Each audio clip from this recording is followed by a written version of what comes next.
우리 하나님 말씀 자리에서 다 같이 일어나서 듣도록 하겠습니다.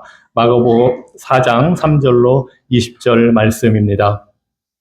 들으라, 씨를 뿌리는 자가 뿌리러 나가서 뿌릴새 더러는 길가에 떨어짐에 새들이 와서 먹어버렸고, 더러는 흙이 얕은 돌밭에 떨어짐에 흙이 깊지 아니하므로 곧 싹이 나오나 해가 돋은 후에 타서 뿌리가 없으므로 말랐고, 더러는 가시떨기에 떨어짐에 가시가 자라 기운을 막음으로 결실하지 못하였고, 더러는 좋은 땅에 떨어짐에 자라 무성하여 결실하였으니 30배나 60배나 100배가 되었느니라 하시고, 또 이르시되 너희가 이 비유를 알지 못할진대 어떻게 모든 비유를 알겠느냐? 뿌리는 자는 말씀을 뿌리는 것이라. 말씀이 길가에 뿌려졌다는 것은 이들을 가리킴이니 곧 말씀을 들었을 때에 사탄이 즉시 와서 그들에게 뿌려진 말씀을 빼앗는 것이요. 또 이와 같이 돌밭에 뿌려졌다는 것은 이들을 가리킴이니 곧 말씀을 들을 때에 즉시 기쁨으로 받으나 그 속에 뿌리가 없어 잠깐 견디다가 말씀으로 인하여 환난이나 박해가 일어나는 때에는 곧 넘어지는 자요. 또 어떤 이는 가시떨기에 뿌려진 자니 이들은 말씀을 듣기는 하되 세상의 염려와 재물의 유혹과 기타 욕심이 들어와 말씀을 막아 결실하지 못하게 되는 자요. 좋은 땅에 뿌려졌다는 것은 곧 말씀을 듣고 받아 30배나 60배나 100배의 결실을 하는 자니라. 아멘. 말씀을 뿌려주시는 하나님, 그 진리의 말씀을 오늘도 우리의 마음과 생각 속에 뿌려 주시옵소서. 그 씨가 자라서 결실하게 하여 주시옵소서. 간절히 주님의 은혜를 구하며 예수 그리스도 이름으로 기도합니다. 아멘. 자리에 앉으시기 바랍니다. 2주 전에 이어서 오늘은 이 마가복음 4장의 말씀을 통해서 주님이 주신 비유의 말씀을 통해서 전도하러 이 땅에 오신 예수님, 전도자로서 오신 예수님의 그 구원의 역사가 어떻게 일어나는지를 우리가 계속 살펴보려고 합니다. 이 역사는 오늘도 2000년 전뿐만 아니라 오늘도 여전히 동일하게, 아니 더 크게 일어나고 있습니다. 여러분과 잠깐 이러한 사례를 하나 나누자면, 감사하게도 우리 교회에 출석하셨던 분이, 예수님을 믿지 않았던 그런 분이 복음을 듣고 비록 우리 교회에 계속 출석하시지는 않지만 다른 교회를 방문해서 예수 그리스도에 대한 그 믿음의 고백을 했다는 소식을 들었습니다. 얼마나 감사한지 모릅니다. 하나님께서 우리를 사용하셔서 씨를 뿌리게 하시고 그 주변에 있는 사람들이 수십 년 동안 그 영혼을 위하여 기도한 그 결실이 맺어지도록 하셨습니다.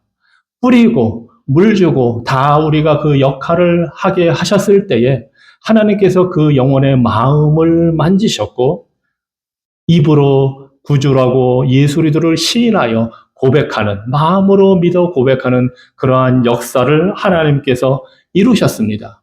그것이 바로 오늘날에도 동일하게 성령 하나님을 통해서 역사하시는 구원의 능력이고, 우리가 전도자로 이 땅에 오신 예수님을 본받아 그 역할을 오늘날에도 우리에게 하라고 가르쳐 주시고 명령하고 계시는 것입니다. 물론 실망될 때도 많이 있습니다. 정말 짧게는 몇 년, 길게는 수십 년 동안 그 영혼을 위해서 기도하는데 변화가 보이지 않는 것 같고, 복음을 나누어도 말씀을 들어도 반응하지 않는 것 같습니다. 바로 그러한 모습이 오늘 우리 주님께서 주신 이 비유에 나와 있는 그러한 모습입니다. 우리 예수님께서 이 땅에 오셔서 마가복음 1장 15절에서 말씀하시면서 시작하신 전도의 사역, 즉 때가 찼고 하나님 나라가 가까웠으니 회개하고 복음을 믿어라, 이렇게 하나님 예수 그리스도께서 시작을 하셨을 때에 우리가 2주 전에 살펴본 것처럼 이것은 단지 우리의 죄를 용서받고 죽은 후에 천국 가게 해주겠다 하시는 말씀이 아니라는 사실을 우리는 이제 압니다. 이것은 단지 우리의 죄 문제 해결받고 죽으면 좋은 곳에 가는 그러한 차원이 아니라 예수 그리스도의 복음을 듣고 하나님 없이 살던 삶에서 돌이켜서 하나님의 통치와 다스림을 받는 그 하나님의 나라 천국으로 들어가는 삶이 바로 회개하는 것이고 예수님을 믿음으로 일어나는 것이고, 그것은 믿는 즉시 신앙을 고백하는 즉시 일어나는 일이며, 그래서 우리는 이 세상에서부터 하나님의 나라 천국의 삶을 살기 시작하는 것입니다. 그래서 예수님이 이렇게 말씀하신 겁니다. 나중에 믿으면 천국 가라가 아니라 내가 하나님의 나라를 가져왔다. 하나님 나라가 가까이 왔다, 임했다 하시는 것입니다. 하나님 나라는 그 하늘에서 이루어진 하나님의 뜻이, 하늘의 능력이 바로 이 땅에 임하여서 우리 사람이 살아가는 모든 영역, 영적인 것뿐만 아니라 우리의 마음, 우리의 생각, 우리의 감정, 우리의 육체, 우리의 사회, 경제, 정치, 문화 모든 영역에서 하나님의 뜻이 이루어지게 하는 것입니다. 그 모든 분야에서 깨어지고 상하고 병든 모든 것들이 회복되고 주님의 은혜로 온전케 되도록 하시기 위해 예수 그리스도께서 하나님의 나라를 가져왔다 하시는 것입니다. 그리고 그 하나님의 나라를 우리에게 주시는 방법이 바로 전도입니다. 그런데 우리 예수님은, 그 나라를 가져오신 그 나라의 통치자 예수님은 이 세상의 권력자들과는 매우 다릅니다. 그 예수님께서 하나님의 나라를 이 땅에 이루어 가시는 방법, 사람들을 그 나라로 데려오는 방법이 무엇이냐 하면 바로 복음을 전해서 듣게 하는 것입니다. 그래서 마가복음 4장 9절에 보면 들을 귀 있는 자는 들어라 하십니다. 이것이 하나님께서 하나님의 나라 천국을 이루시는 방법입니다. 들어라, 들어라 하십니다. 세상의 나라들, 다른 통치자들은 무언가 좋은 것을 해주겠다, 아니면 자신의 권력으로, 능력으로 사람들을 정복을 시키는 데 관심이 있지만 하나님 나라 전도의 방법은 그 복음을 듣고 경청하고 받아들이고 이해할 때에 이루어지는 것입니다. 이것이 바로 예수님께서 씨 뿌리는 비유로, 아니 다른 비유도 많을 텐데 하필이면 하나님 나라가 이루어지는 것, 천국에 들어가는 것이 씨를 뿌리는 비유로 말씀하신 이유입니다. 그 하나님 나라의 비밀은 복음의 씨앗, 말씀에 있기 때문입니다. 그 씨앗이 바로 복음의 진리이고 그 진리를 들을 때에 우리 안에서 변화가 일어나게 되고 우리의 마음과 생각이 바뀌게 되고, 그러면 우리가 하나님의 나라를 바라보게 되고 예수님을 왕으로 구원자로 믿고 섬기게 되는 것입니다. 이 씨앗은 어떻습니까? 떨어지면 썩어야 됩니다. 그리고 거기에서 싹이 나고 발화가 돼서 점점 자라는 것입니다. 이 씨앗 비유 자체가 사실은 이 땅에 구원자로 오신 예수님의 사역을 보여줍니다. 예수님이 어떤 분입니까? 이 복음의 주제이신 예수님이 이 땅에 오셔서 죽음으로써, 썩어짐으로써 우리에게 구원의 길, 하나님 나라에 들어가는 천국 길을 열어주신 것을 보여주는 것이 바로 이 씨앗 비유의 내용의 핵심입니다. 하늘에서 내려온 왕이 고통당하고 죽은 후에 그 죽음을 이기고 승리하셨다는 것, 그분이 고난받고 십자가에 달려 죽으셨기 때문에 이제 우리가 천국에 들어갈 수 있고, 아니 천국이 우리 안에, 왕이신 예수님이 우리 안에 들어오실 수 있게 되었다는 것이 바로 이 씨 뿌리는 자의 비유의 핵심 내용입니다. 그리고 그렇게 오신 왕이신 예수 그리스도께서 죽는 종으로 섬기는 자로 오셨다는 그 사실이 우리가 하나님 나라에서 어떻게 살아가게 될 것인지를 보여주고 있는 것입니다. 죽음을 이기신 승리하신 주님이 우리에게 말씀하십니다. 너희 자신을 부인하고 십자가를 지고 나를 따라오라. 그것이 왕이 걸어갔던 길이며 그것이 우리를 구원하신 길이며 그것이 우리가 살아야 할 길임을 보여주시는 것입니다. 천국에 들어간다는 것은 단지 예수님만 믿고 예수님이 주시는 좋은 것만 얻고 취득하고 살겠다, 근심 걱정 없이 병에 대한 걱정 없이 먹을 거 걱정 없이 살겠다 하기 위해서 우리가 예수님 믿고 천국 가게 되는 것이 아님을 보여줍니다. 주님께서 복음으로 우리를 하나님 나라에 들어오게 하셨을 때는 그러한 것보다 더 위대하고 원대한 뜻이 있다는 것을 보여줍니다. 그것이 무엇입니까? 바로 예수 그리스도를 닮아 사는 것입니다. 예수 그리스도를 닮아 하나님이 원하시는 거룩한 삶의 길을 가는 것입니다. 그래서 예수님이 보여주신 이 전도의 내용은, 이 전도의 길은 자신을 포기하고 잃어버릴 때에 진정 예수 그리스도 안에서 우리 자신을 찾을 수 있다는 것을 보여주십니다. 진정으로 그리스도 안에서 부유해지는 것은 우리가 가진 것을 나누는 것이고, 진정한 능력과 권세는 다른 사람을 섬기는 데 있음을 보여주는 것이고, 고난과 고통을 통해서 그리스도를 닮아가면서 하나님을 의지하는 법을 배우는 것이 하나님 나라 천국의 삶이라는 것을 예수님께서 보여주십니다. 그리고 그 시작은 말씀의 씨앗으로 시작합니다. 말씀의 씨앗을 심고 복음을 전할 때에 그러한 변화가 일어나게 됩니다. 하나님 나라는 과거에 있던 제국들이 칼을 들고 총을 들고 정복해서 자신의 나라 백성으로 삼듯이 그렇게 하지 않습니다. 하나님의 나라는 정말 아무것도 아닌 것처럼 보이는 그 작은 씨앗이 심어져서 자라서 열매를 맺는 것처럼 하나님의 나라는 복음을 통해서 그 영혼 사람의 마음을 변화시켜서 억지로 개종시키는 것이 아니라, 마지못해서 죽을까 봐 개종하는 것이 아니라 자발적으로 그 말씀에 반응하고 하나님을 사랑하고 예수 그리스도를 사랑해서 기꺼이 순종하는 자로 만들어 주시는 것, 이것이 복음의 씨앗을 통한 구원의 방법입니다. 그래서 하나님 나라는 말씀을 듣는 것으로 시작하기 때문에 듣는 것이 그렇게 중요합니다. 잘 들어야 됩니다. 단순히 머리로만 듣는 것이 아니라 우리의 영혼으로, 마음으로, 생각으로, 우리의 감정, 그 모든 것까지 이 말씀이 들어가야 합니다. 이것이 바로 복음을 듣고 예수 그리스도를 믿음으로 구원 얻는 것입니다. 이것이 예수님께서 전도하시는 방법이고 복음의 내용이기 때문에, 그리고 이 일을 이루시기 위해서 예수님께서 오셔서 이 복음을 증거하시고 말씀을 가르치시고 병을 고치시고 귀신을 내쫓으시는 이 모든 것을 다 했지만 많은 사람들이 예수님을 믿기를 주저하거나 거부했습니다. 모든 사람들이 예수님의 복음을 듣고 말씀을 듣고 똑같은 반응을 보인 것이 아닙니다. 아니, 우리가 생각할 때는 오늘 이 자리에 예수님이 오셔서 기적을 행하시면서 말씀하시면 누구든지 다 믿을 것처럼 우리는 생각할 때가 있지만 2000년 전의 역사를 보면 결코 그렇지 않다는 사실을 알게 됩니다. 심지어 예수님이 진정한 하나님의 아들이시요 메시아로 오셨음을 입증하기 위해 온갖 기적을 다 행해도 어떤 사람들은 그 예수님을 받아들이지를 않습니다.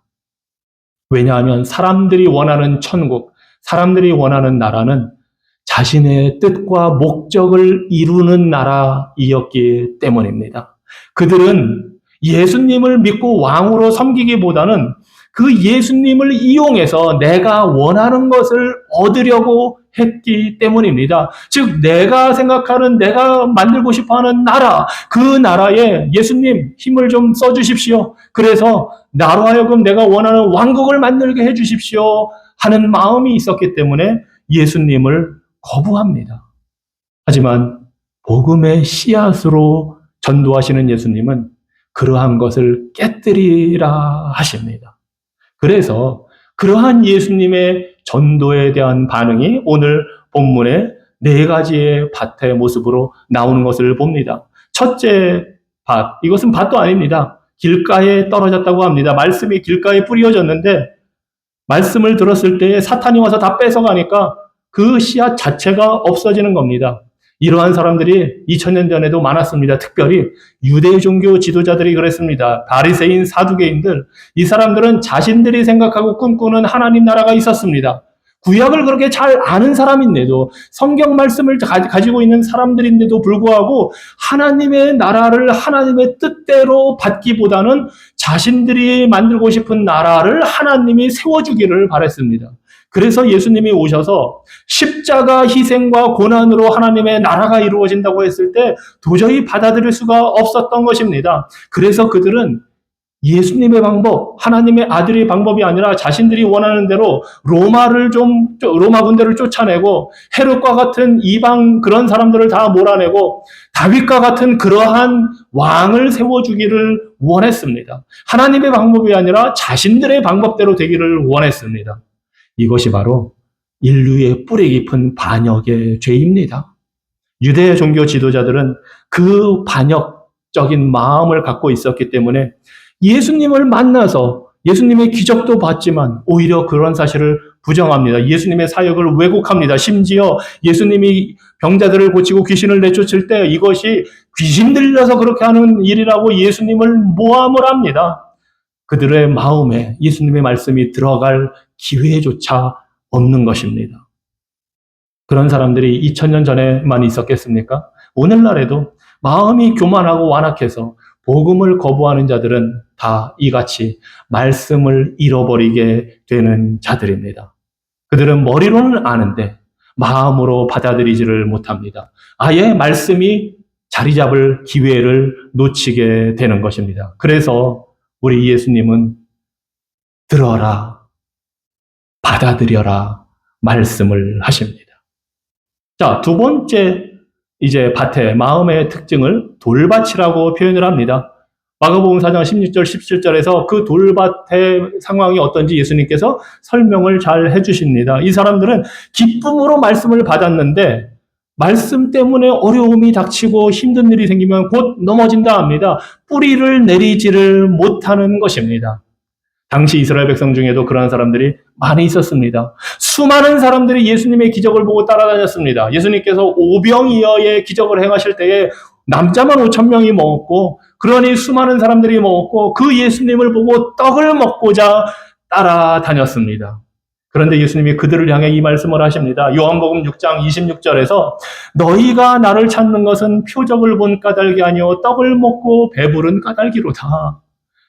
아니, 예수님이 행하시는 기적을 봤으면 이 예수님이 메시아구나, 하나님의 아들이시구나 하는 걸 봐야 되는데 그거는 관심이 없고 먹을 것, 예수님이 말씀 하나로 기도하시면 이렇게 많이 만들어주시니 이 예수님 따라다니면 평생 굶어 죽을 일 없겠구나 하고 예수님을 따라다니는 것입니다. 그런데 그들에게 생명의 떡을 먹기 위해서는 나를 먹어야 한다 하시면서 예수님 자신이 십자가를 지고 고통의 길을 그 어려운 길을 가실 것을 말씀하시면서 예수님을 믿으려면 고통도 시험도 어려움도 감당해야 된다. 십자가 지는 희생을 해야 한다 말씀하시니까 다 그 예수님을 떠나버리고 맙니다.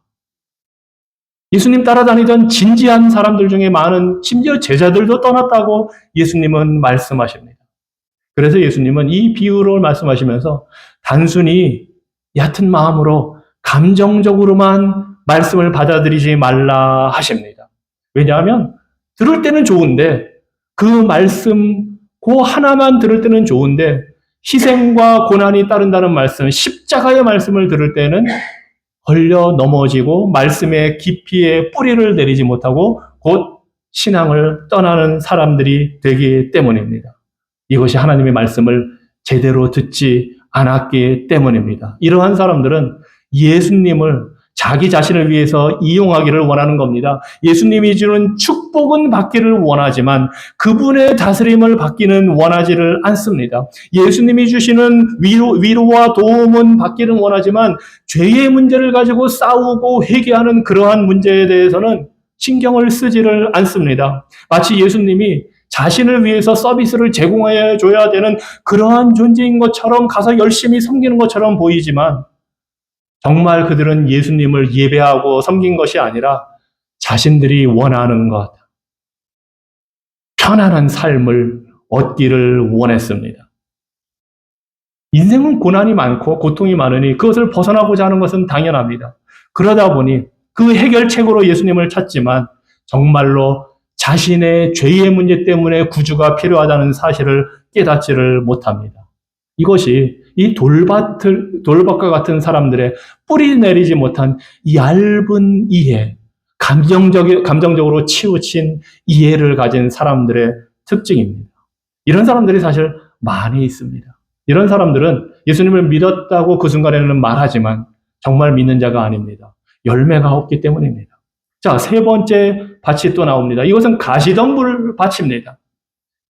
4장 18절로 19절에 보니까 이러한 사람들은 말씀을 듣기는 하되 그래서 뿌리를 어느 정도 내렸습니다. 하지만 세상의 염려, 재물의 유혹, 기타 욕심 때문에 자라지를 못하는 겁니다. 이러한 사람들의 마음에는 예수 그리스도가 왕으로 자리 잡고 있는 것이 아니라 그리스도도 믿지만 나를 구원해 주신다고 했으니까 구원자로는 믿지만 아직 그들 마음에 세상에 다른 것이 있습니다. 돈에 대한 욕망, 근심, 걱정, 이 문제를 어떻게 해결받아야 할까 하는 것이 자리 잡고 있어서 마음이 두 갈래로 갈라져 있는 것입니다. 한편으로는 예수님의 다스림을 받는 것 같지만 다른 한편으로는 욕심과 근심과 걱정에 지배를 받고 살아갑니다. 한편으로는 하나님을 예배하지만 다른 한편으로는 세상에 있는 것들을 추구합니다. 그러다 보니까 이 가시덤불의 특징은 숨이 막혀서 자라지 못하는 것입니다. 영적으로도 그렇습니다. 예수 그리스도만이 왕이시고 하나님만이 통치자이신데 세상에 있는 욕망과 욕심과 근심과 걱정이 같이 자리를 잡고 있으니 영적으로 질식 상태에 빠지게 되는 것입니다. 그러니 하나님의 능력도 구원의 역사도 하나님의 거룩하게 하심과 의롭게 하심의 역사도 제대로 체험하지 못합니다. 한편으로 항상 불안하고 근심 걱정에 쌓여 살아갑니다. 이러지도 저러지도 못하고 고민합니다. 내가 정말 구원받은 사람일까? 내가 정말 구원받았다면 이런 문제에서 해방이 돼야 되고 자유로워져야 되는데 하고 고민만 하고 살아갑니다. 사실 이러한 사람들의 대표적인 예를 제가 성경에서 특별히 예수님과 직접 만나서 예수님의 전도를 들었던 대표적인 사람이 3명이 있는데 그 중에 한 명이 생각이 났습니다. 예수님이 직접 만나서 물론 복음 전하시고 가르치신 건 공적으로 다 했지만 개인 대 개인으로 만나서 대화를 나누신 경우가 니고데모와 있었고 요한복음 3장에 요한복음 4장에서는 사마리아 여인, 여러분들이 아마 그 구절 읽어보셨을 겁니다. 그리고 또 마가복음 10장이나 마태복음 19장, 누가복음 18장에 나오는 부자 청년의 경우입니다. 이 세 경우에는 예수님이 그들과 직접 대화를 나누시면서 복음을 전해 주셨습니다. 이 부자 청년이 바로 이 가시덤불과 같은 사람입니다. 이 사람은 매우 진지하게 구원을 받기를 원했습니다. 예수님을 찾아와서 처음 한 질문이 내가 어떻게 하면 영생을 얻으리까? 이 사람은 다른 것을 구하지 않았습니다. 영생을 받기를 원했고 그래서 종교적인 활동도 열심히 잘했고 율법을 지키기를 열심히 해서 모든 것을 지켜 살은 사람입니다. 그래서 예수님도 이 청년을 보시고 이 젊은 청년이 이 높은 위치에 있으면서도 겸손하게 구원받기를 원하는 모습을 보시고 사랑하시면서 말씀을 해주십니다. 너한테 딱 하나 부족하다. 네 재산 다 팔아서 나눠주고 나를 따라와라 합니다. 그때 이 청년의 반응이 이 사람은 재물이 많은 거로 너무나 재산이 많아서 예수님의 이 말씀으로 인해서 슬픈 기색을 띠고 근심하며 갔다 합니다. 이 부자 청년은 자신이 살던 방식과 누리던 것을 포기하고 싶은 생각이 없었습니다. 그 모든 것을 다 가진 채 구원받기를 원했습니다. 그런데 예수님은 그 부자 청년의 마음에 하나님 말고도 구원을 받고 싶어하고 하나님을 경배하고도 싶어하지만 그것 말고도 부재산이 왕으로 자리 잡고 있다는 것을 보셨습니다. 그래서 그것을 포기하라 말씀하신 것입니다. 그 재산을 포기할 때에 하나님 앞에서 참된 부를 누리게 된다는 것을 말씀해 주셨는데 이 청년은 그 재산, 부, 명예 그것을 포기하고 싶지 않았습니다. 할 수가 없었습니다. 그러니 하나님의 통치를 전적으로 받고 싶은 생각도 없었던 것입니다. 그래서 근심하며 슬퍼하며 예수님을 떠나갑니다. 우리가 생각해보면 이렇게 구원받기 위해 찾아온 사람이라면 예수님 정도 되는 위대한 선생님이시고 메시아이시면 그 사람을 잘 설득해서 아니면 좋아 지금은 네 거 가지고 있고 나를 따라오다 보면 바뀔 거야. 그렇게 말씀하지 않으셨다는 겁니다. 어떻게 보면 예수님은 이 청년을 전도하는데 실패하신 것입니다. 그런데 그것이 예수님의 하나님 나라의 복음의 핵심이기 때문입니다. 왕은 한 명만 있어야지 두 명의 왕을 섬길 수가 없다는 것을 보여주십니다. 예수님께 주권을 전적으로 바치고 예수님을 섬기는 것이 곧 천국에 들어가는 것이고 곧 구원받는 것이고 곧 예수님을 믿고 따른다고 하는 것이기 때문입니다. 내가 가진 것 다 쥐고서 포기하지 않고 하나님을 섬기겠다 하는 것은 우리의 계산이고 욕심이고 욕망일 뿐입니다. 참 안타깝습니다. 아마 이러한 이 가시덤불과 같은 형편에 있는 교회 다니는 사람들이 많을 것이라고 저는 생각을 합니다. 하나님을 포기할 수는 없습니다. 하지만 세상도 포기할 수는 없습니다. 하나님을 떠날 수는 없습니다. 나는 정말 구원받고 영생받고 싶습니다. 하지만 내가 가진 것 포기하고 싶지는 않으니 고통 속에 살아갑니다. 참된 만족과 행복이 없습니다. 자, 그런데 주님은 이 모든 이 어려운 반응 속에서 예수님의 복음을 듣고 따라오는 좋은 밭을 보여주십니다. 마가복음 4장 20절에 보면 좋은 땅에 이 말씀의 씨앗이 뿌려졌을 때 어떤 일이 일어나느냐, 그 말씀을 받고 100배, 60배, 30배 결실을 맺었다고 합니다. 아니, 이런 밭도 있습니다. 이런 사람도 있습니다. 이런 마음도 있습니다. 이런 사람들은 단순히 듣고 머리로만 하는 것이 아니라 그것이 마음으로, 영혼으로, 중심으로 내려가 그 사람의 방향을 바꾸는 역사가 일어나는 것입니다. 방향을 바꾸는 것, 이것이 바로 회개입니다. 내가 왕이 되고 내가 왕으로 섬기는 이 세상의 것에서 돌이켜서 하나님을, 예수 그리스도를 왕으로, 구원자, 구주로 모시고 사는 것, 믿고 사는 것이 바로 좋은 마음 밭의 모습입니다.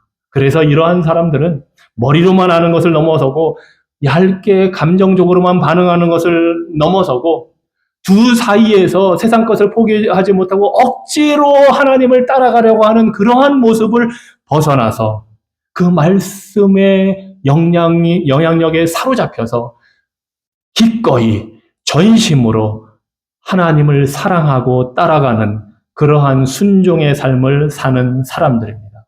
그리고 그러한 예가 제가 세 명의 예를 말씀드렸는데 바로 니고데모와 사마리아 여인에게 일어난 모습입니다. 오늘은 이 사마리아 여인의 모습을 좀 보겠습니다. 사마리아 여인, 이 사마리아 사람들은 유대인으로부터 무시당하고 개 취급을 당한 사람들입니다. 심지어 유대인들은 사마리아인 동네를 지나가기를 꺼려했습니다. 그들과 함께 어울리면 불결하고 부정하다고 생각했습니다. 왜냐하면 이 사마리아인들은 원래 같은 이스라엘 땅에 살던 사람들인데 구약에서 하나님의 심판을 받아서 아수르의 포로로 잡혀가고 그 아수르 나라는 정책이 여기서 포로로 잡아가면 그 땅에 있는 다른 나라 사람들을 여기다 심어놓는 정책을 편 겁니다. 그러니 이방인들이 들어와서 이스라엘 땅에 그 사마리아 지역에 섞여 살면서 혼혈이 되어버렸습니다. 그래서 민족의 정통성을 말하자면 잃어버리게 된 것입니다. 그들은 여전히 하나님을 섬기고 구약을 가지고 했음에도 불구하고 순수 혈통을 보존한 남쪽 유다 백성들로부터 멸시를 당했습니다. 그러다 보니 사이도 안 좋습니다. 바로 그러한 땅에 예수님이 일부러 가셨습니다. 예루살렘을 방문하고 돌아오시는 길에 유대인들은 가지 않는 그 길을 가시면서 우물가에서 이 여인을 만나셨습니다. 그리고 그 여인에게 물 한 잔 떠달라고 하시면서 야, 내가 너한테 생명의 물을 줄 수 있다 말씀을 하십니다. 당연히 처음에 이 여인은 그 말을 못 알아듣습니다. 아니, 당연히 그 시대, 더군다나 그 땅은 물이 귀하니 생수, 샘에서 흘러나오는 그 물이 귀하니 아니, 자신한테 물 한 바가지 퍼달라고 하는 사람이 내가 생수를 주겠다 하니 주십시오. 근데 어디서 줄 겁니까? 여기 이 우물에서 나는 물을 기르는데 도대체 어디 있습니까? 하고 묻습니다. 이것이 많은 사람들이 원래 복음을 들을 때 보이는 반응입니다. 이해를 못합니다, 처음에는.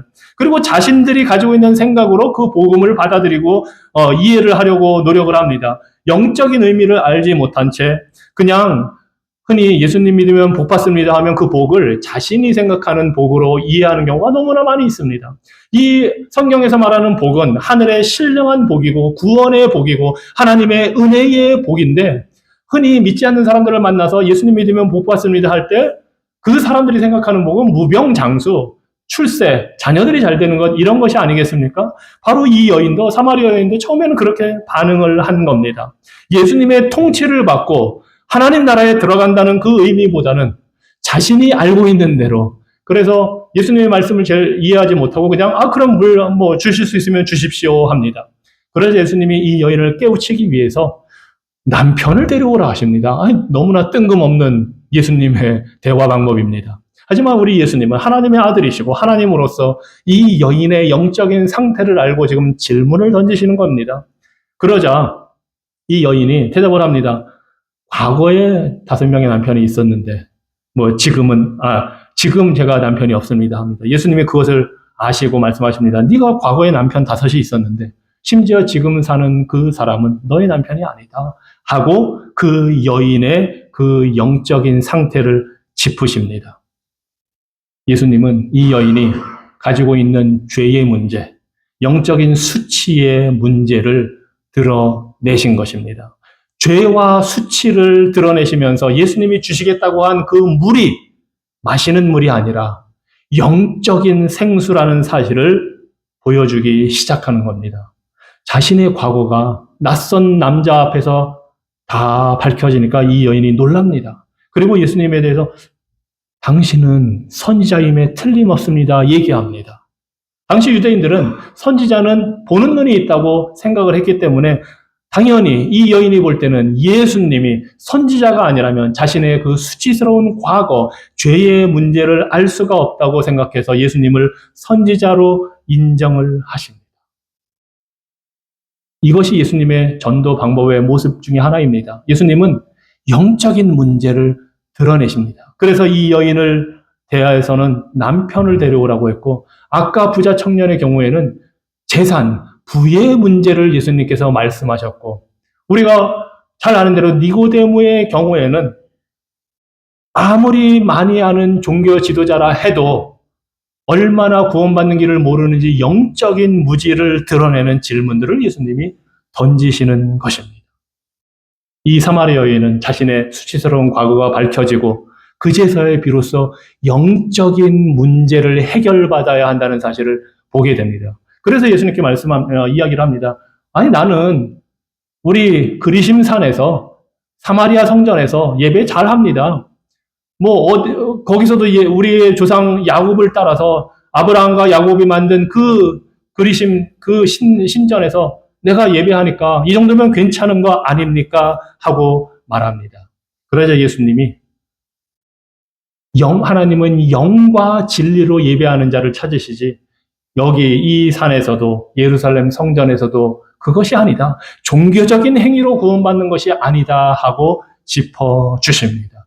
그 이야기를 듣고 사마리아 여인이 물동이를 내려놓고 자기 동네로 들어가서 사람들에게 이르되 내가 행한 모든 일을 내게 말한 사람을 와서 보라. 이는 그리스도가 아니냐 하니 그들이 동네에서 나와 예수께로 오더라. 놀라운 일입니다. 유대인도 아니고 부자 청년도 아니었고 니고데모도 아니고 유대인에게 멸시받는 사마리아 여인, 더군다나 부도덕하게 사는 이 여인이 예수님과의 대화를 통해 복음을 듣고 자신의 종교적인 행위로도 노력으로도 구원받을 수 없음을 깨닫고 예수님이 메시아임을, 그리스도임을 알고 돌아가 동네 사람들을 데려오기 시작합니다. 이것이 이 여인에게 일어난 열매 맺는 결실의 모습입니다. 이 여인은 좋은 밭처럼 원래 보이지 않았습니다. 너무나 장애물이 많아 보였습니다. 차별받는 사마리아 여인이었고 예루살렘이 아니라 자기네 동네에서 따로 예배드리는 종교인이었고 5번의 이혼 경력이 있는 그러한 구약 율법에 따라 죄를 짓고 사는 사람이었지만 예수께서 그의 영혼의 문제를 짚어주실 때에 예수님을 구주로 믿고 받아들였습니다. 이것이 예수님이 전도하시는 방법이고 하나님의 나라가 이루어지는 방법입니다.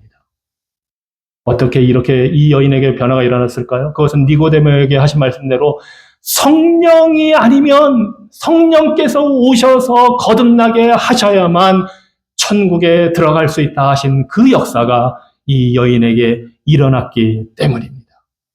그래서 우리는 예수님처럼 복음을 전하기만 하면 됩니다. 말씀을 전하기만 하면 성령께서 역사하시고 듣고 믿고 순종하게 하십니다.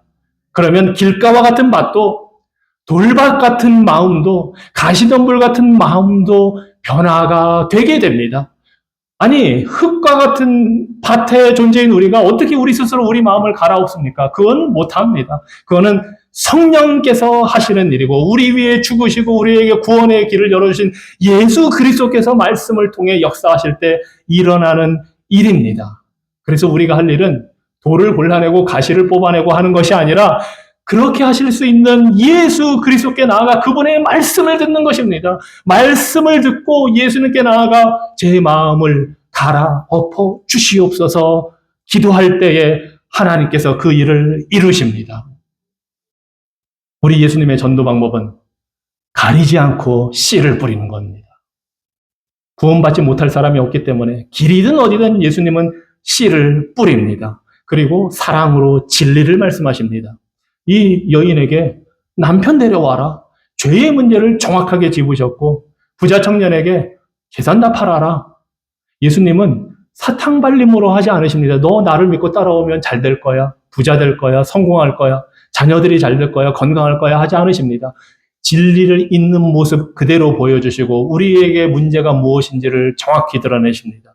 우리 인류의 문제는 하나님의 통치를 거부한 죄의 문제이기 때문입니다. 그래서 예수님이 질문하신 그 내용들이 우리도 귀담아 들어야 합니다. 우리도 좋은 것만 해주려 하지 말고 있는 그대로 복음의 진리를 전할 필요가 있습니다. 그러면 그 결과는 하나님께서 하십니다. 전도는 숫자나 빠른 결과로 측정되는 것이 아닙니다. 제가 처음에 말씀드린 그 구원받은 분도 10년 이상이나 많은 사람들의 기도가 있었고 복음 증거자들의 말씀을 들었고 이것이 많은 경우에 일어나는 일입니다. 오늘 전도했다고 내일 당장 믿지 않아도 하나님이 그걸 갖고 뭐라고 하시는 분이 아닙니다. 왜냐하면 그 마음을 변화시키는 분은 하나님이시기 때문입니다. 우리가 할 일은 전도의 결과가 내 자신의 노력에 달려있는 것이 아님을 알고 복음 말씀, 씨앗 내는 그 말씀에 있다는 사실을 알고 신실하게 전하는 것 뿐입니다. 신실하게, 사랑으로 누구에게든지 결과는 하나님께 맡기고 복음을 전하십시오. 하나님의 나라가 가까이 왔다고 회개하고 믿으라고 예수님을 구주로 믿으라고 이야기를 하십시오. 그러면 하나님께서 이루십니다. 예수님께서 제자들과 있을 때 요한복음 14장 12절에서 이렇게 말씀하셨습니다. 내가 진실로 진실로 너희에게 이르노니 나를 믿는 자는 내가 하는 일을 그도 할 것이요 또한 그보다 큰 일도 하리니. 제자들이 예수님이 전도한 사람들보다 더 많은 사람들에게 전도했습니다. 땅끝까지 전도했습니다. 오늘도 우리에게 이러한 일을 하라고 하십니다. 하나님이 하시기 때문에 예수님이 약속하셨기 때문에 너희들이 더 큰 일 할 거다 약속해 주신 대로 하나님은 오늘 우리를 통해 구원받는 자들을 더해 가십니다. 기도하겠습니다.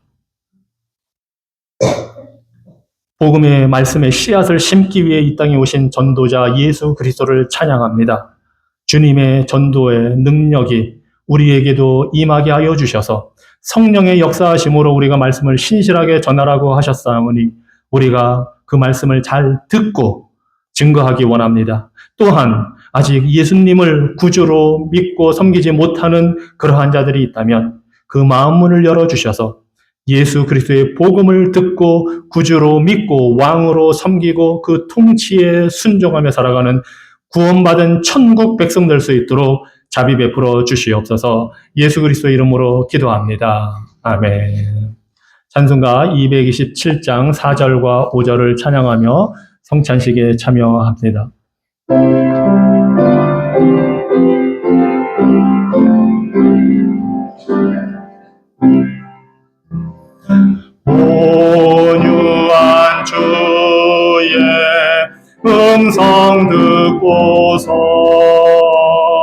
죄인은 와서 쉼 얻으며 성도들 함께 참여하여서 베푸신 잔치 먹게 됩니다. 기도와 찬송 주께 드리고 주님의 뜻과 잔을 받으니 내 맘에 주여 들어오셔서 주 말씀 따라 살게 하소서. 아멘.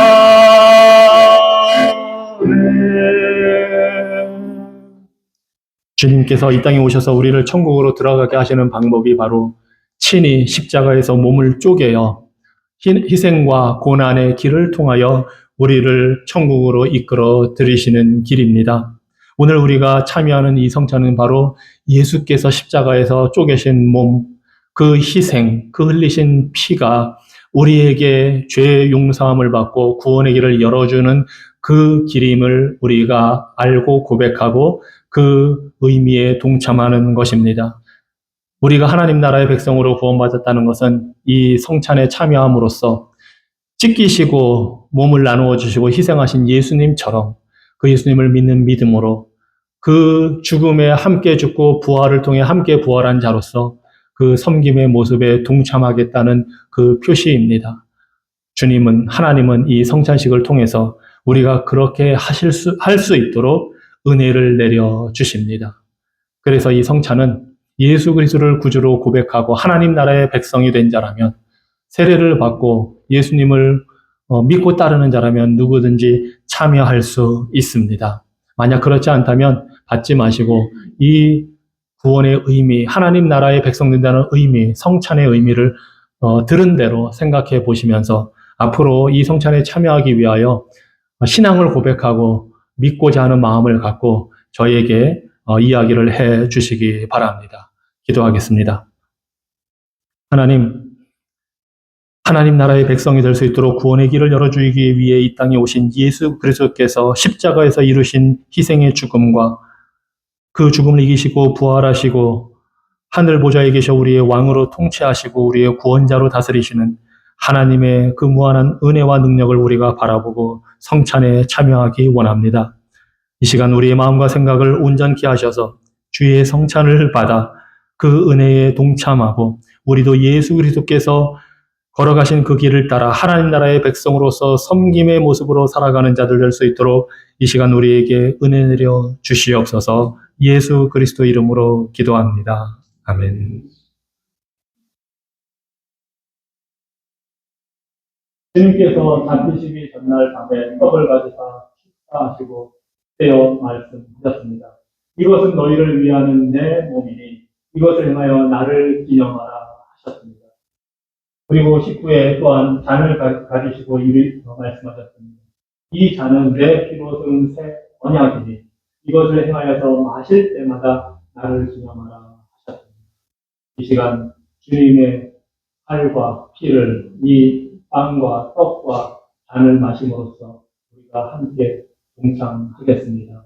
이 잔과 떡을 받으시면 들고 계시다가 다 함께 먹고 마시도록 하겠습니다.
이 떡은 우리를 위해 십자가에서 몸을 뿌리신 예수 그리스도의 몸입니다. 함께 먹겠습니다.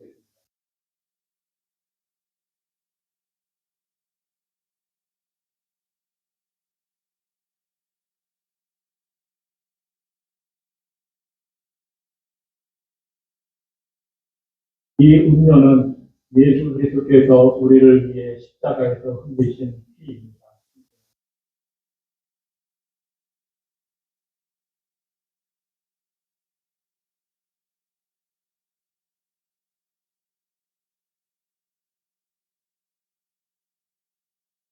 기도하겠습니다.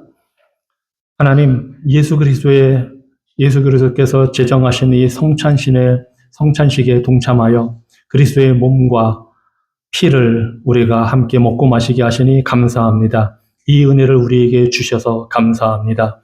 주의 그 그리스도께서 이루신 일로 인해 우리가 그리스도와 믿음으로 연합하여서 힘을 얻고 능력을 받아 주님께서 다스리시는 통치의 삶에 합당케 우리를 변화시켜 주시옵소서. 예수님 이름으로 기도합니다. 아멘. 자리에서 일어나서 505장 함께 찬양하시겠습니다. 1절과 3절 찬양합니다.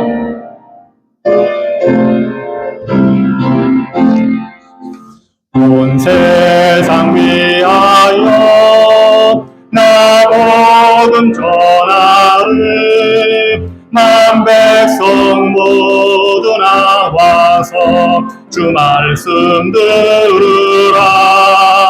죄 중에 빠져서 헤매는 자들아 주님의 음성 듣고서 너 구원받으라. 전하고 기도해 매일 증인 되리라. 세상 모든 사람 다 듣고 그 사랑을 도록 온 세상 위하여 주의 임하니 주의 임하니 주 예수 이름 힘입어 이 복음 전하자. 3절입니다. 먼 곳에 나가서 전하지 못해도 나 어느 곳에 있든지 늘 기도 힘쓰리.